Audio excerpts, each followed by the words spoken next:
दिल्ली से करीब 4000 किलोमीटर दूर चीन के बीजिंग से 100 करोड़ से ज्यादा सनातनियों के लिए बहुत बड़ी खुशखबरी आई है। खबर यह है कि एक बार फिर भगवान भोलेनाथ के घर तक जाने का रास्ता खुलने वाला है। राष्ट्रीय सुरक्षा सलाहकार अजीत डोभाल और चीन के विदेश मंत्री वांग यी के बीच हुई बातचीत में इस बात की सहमति बन गई है कि 5 सालों से बंद कैलाश मानसरोवर यात्रा फिर से शुरू होगी। सवाल है कि भगवान भोलेनाथ के घर जाने के लिए चीन की सहमति जरूरी क्यों है? 5 सालों से कैलाश मानसरोवर की यात्रा बंद क्यों थी? सहमति बन गई तो नए साल में यात्रा कब शुरू होगी? कैलाश मानसरोवर यात्रा पर जाने के लिए आपको अब क्या तैयारी करनी होगी? तमाम सवालों का जवाब आपको मिलेगा। पहले देखिए नए साल से पहले आई इस खुशखबरी पर शिव भक्त किस तरह रिएक्ट कर रहे हैं। आज जब विश्व में एक बढ़ती शक्ति के रूप में भारत उभर रहा है और मानसरोवर यात्रा पुनः प्रारंभ हुई है, तो उसके लिए कहीं ना कहीं बहुत अच्छे संकेत है। और देखिए, जो वसुधैव कुटुंबकम का भाव भारत के अंदर है और वही मोदी जी दोहराते हैं। हमारा एक धार्मिक स्थल है वो, और हमारे परम पूजनीय ब्रह्मांड के मालिक हमारे महादेव, और ये चीज अच्छी है कि हम लोग अब दोबारा से चाइना से लेकर जाएंगे और मानसरोवर यात्रा के लिए जाएंगे, तो अच्छी चीज है। मेरे को बहुत खुशी है। ये अच्छा निर्णय लिया मोदी जी ने कि मतलब अच्छे से भगवान जी के दर्शन हो जाएंगे, किसी को कोई प्रॉब्लम नहीं होगी जाने के लिए। लोगों की जो धर्म के प्रति धारणा है वो और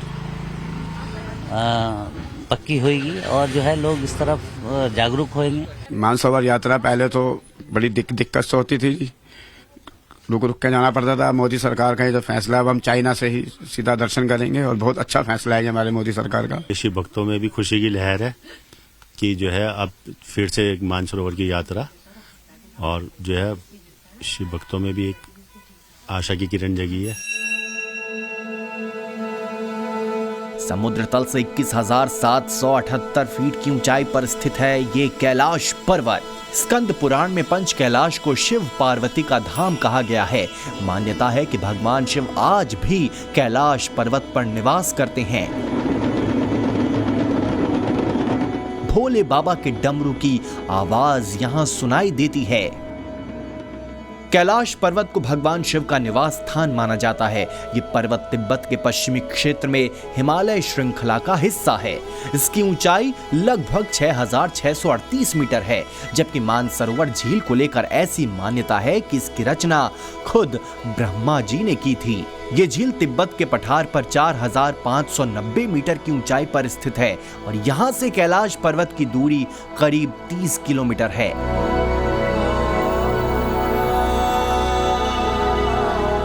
साल 2020 से कैलाश मानसरोवर यात्रा नहीं हो रही है। कोविड-19 यानी कि कोरोना को इसकी वजह चीन की तरफ से बताया गया, लेकिन गलवान घाटी में हुई झड़प यानी कि एलएसी पर तनाव भी इसकी एक वजह रही है। यही वजह थी कि बाबा के भक्त अपने प्रभु के दरवाजे तक नहीं पहुंच पा रहे थे। लेकिन अब भारत और चीन के बीच कैलाश मानसरोवर यात्रा को फिर से शुरू करने की सहमति बन गई है। राज धर्म से राजकर्म तक पीएम मोदी शिव संकल्प से साधते रहे हैं। काशी से लेकर केदार तक के बदलाव की यात्रा में पीएम मोदी के प्रण और समर्पण को देश ने देखा है, और यही समर्पण कैलाश मानसरोवर के लिए भी है। दरअसल कैलाश मानसरोवर यात्रा के लिए अभी 3 प्रचलित रास्ते हैं। पहला रास्ता है उत्तराखंड का लिपुलेख पास या लिपुलेख दर्रा। ये सबसे मुश्किल रास्ता माना जाता है, जिसमें 90 किलोमीटर की ट्रैकिंग तीर्थ यात्रियों को करनी पड़ती है। दूसरा रास्ता है सिक्किम का नाथुला दर्रा, जो मुश्किलों के लिहाज से लिपुलेख दर्रे से थोड़ा आसान है, लेकिन इस रूट से खर्च ज्यादा आता है। कैलाश मानसरोवर जाने का तीसरा रास्ता है काठमांडू नेपाल से होकर।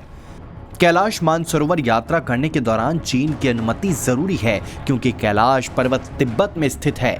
वो तिब्बत जो वर्तमान में चीन का एक स्वायत्त क्षेत्र है, इसलिए वहां जाने के लिए चीनी पर्यटक वीजा लेना होता है। चीनी सरकार इस क्षेत्र में यात्रा के लिए नियम और शर्तें निर्धारित करती है, जिनका पालन करना अनिवार्य है। बीजिंग में दोनों देशों के बीच हुए समझौते से अब कैलाश मानसरोवर की यात्रा आसान हो सकती है। कैलाश मानसरोवर यात्रा वैसे तो जून महीने में शुरू होती है, लेकिन इसकी तैयारियां जनवरी से ही शुरू हो जाती है। ये यात्रा शारीरिक और मानसिक रूप से बेहद चुनौतीपूर्ण मानी जाती है। कैलाश मानसरोवर की यात्रा के दौरान तीर्थयात्री कैलाश पर्वत की परिक्रमा करते हैं और मानसरोवर झील से स्नान भी करते हैं। समुद्र तल से 17,000 फीट की ऊंचाई पर स्थित लिपू लेक दर्रे से होकर यात्रा की जाती है। नेपाल के रास्ते से पिछले साल ही चीन ने रास्ते खोल दिए थे, लेकिन कड़े नियमों के चलते भारतीयों के लिए व्यवहारिक रूप से रास्ते बंद हैं। अब जब एक बार फिर कैलाश मानसरोवर यात्रा शुरू होने वाली है, तो सवाल है कि कौन सनातनी इस यात्रा को कर सकता है। कैलाश मानसरोवर की यात्रा करने वालों की उम्र 18 से 70 वर्ष के बीच होनी चाहिए। बॉडी मास इंडेक्स यानी BMI 25 या उससे कम होना जरूरी है। यात्रा शुरू करने से पहले शारीरिक तौर पर हेल्थी और मेडिकली फिट होना चाहिए। साथ ही 6 महीने के लिए वैलिड भारतीय पासपोर्ट होना जरूरी है। हिंदुस्तान हो, चीन हो या फिर तिब्बत, हर देश के धर्म में कैलाश अद्भुत है, अलौकिक है और अद्वितीय है। कैलाश की दिव्यता की इतनी कहानियां हैं कि जिसे सुनकर इस युग में चमत्कार पर भरोसा होने लगता है। कैलाश को लेकर कई किस्से और कई कहानियां हैं जिन पर भरोसा करें तो चमत्कार भी संभव नजर आता है। रूसी डॉक्टर एर्नेस्ट मुल्दाशेव ने करीब 4 साल पहले अपने शोध में दावा किया था कि वास्तव में कैलाश पर्वत एक विशाल मानव निर्मित पिरामिड है। कैलाश कोई एक पर्वत नहीं है, कैलाश पर्वत एक विशालकाय पिरामिड है जो 100 छोटे पिरामिडों का केंद्र है।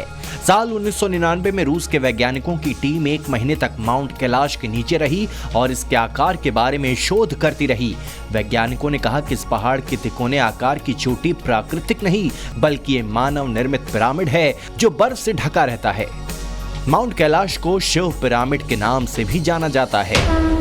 कैलाश जितना रहस्य से भरा है उतना ही अलौकिक और दिव्य है। कैलाश को लेकर तमाम तरह की मान्यताएं हैं। हर कोई कैलाश की अपने हिसाब से व्याख्या करता है। कैलाश हिमालय पर्वत का हिस्सा है। दुनिया की सबसे ऊंची चोटी माउंट एवरेस्ट भी हिमालय का हिस्सा है। माउंट एवरेस्ट की ऊंचाई 8,848 मीटर है, लेकिन कैलाश पर्वत की ऊंचाई 6,638 मीटर है। एवरेस्ट से इसकी ऊंचाई करीब 2,000 मीटर कम है।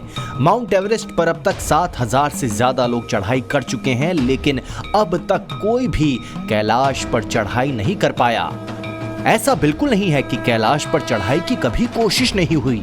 कैलाश पर कई बार अलग अलग देशों के पर्वतारोहियों ने चढ़ाई करनी चाहिए, लेकिन किसी को सफलता नहीं मिली।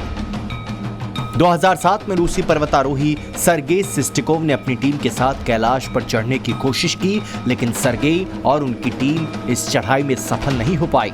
पर्वतारोही कर्नल R.C. विल्सन ने कई बार कैलाश पर चढ़ाई करने की कोशिश की, लेकिन हर बार उन्हें बेस कैंप से लौटना पड़ा। कैलाश पर्वत पर चढ़ने की आखिरी कोशिश लगभग 22 साल पहले यानी कि 2001 में हुई थी।